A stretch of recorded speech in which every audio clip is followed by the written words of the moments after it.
Ideologi adalah kata yang sering kita dengar, tapi jarang kita renungkan maksud di balik kata tersebut.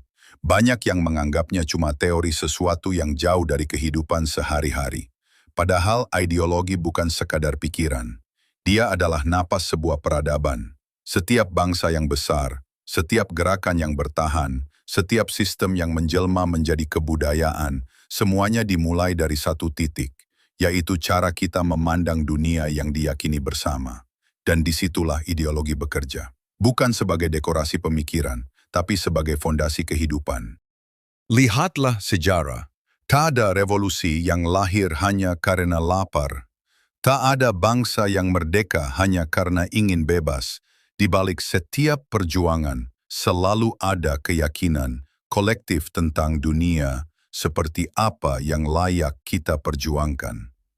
Itulah ideologi.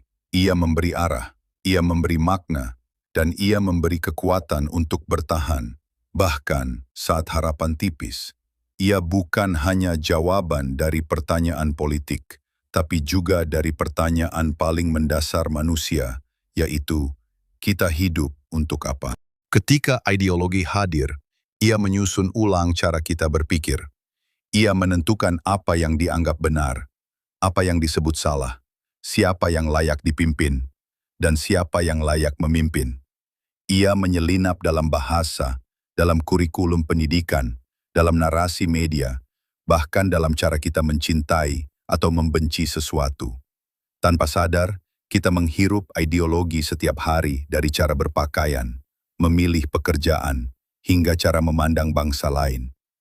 Ideologi bukan di luar diri kita, melainkan ada di dalam diri kita. Tapi ada bahaya yang lebih sunyi dari penindasan, yaitu hidup tanpa sadar akan ideologi yang membentuk kita. Karena ketika sebuah masyarakat kehilangan kesadaran ideologis, maka mereka bisa dikendalikan bukan lewat senjata, tapi lewat narasi, lewat tayangan yang dikemas indah, lewat kata-kata yang berulang, lewat sistem yang disusun rapi, dengan ideologi yang bertentangan dengan keadilan.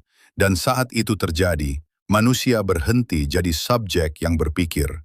Mereka hanya jadi objek yang dikendalikan. Ideologi bukan soal kanan atau kiri, timur atau barat. Ia bukan sekadar soal demokrasi, sosialisme, kapitalisme, atau nasionalisme.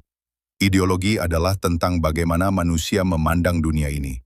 Tanpa ideologi yang jelas, peradaban hanya jadi kerumunan besar, ramai, tapi kosong, dan bergerak, tapi tanpa tujuan.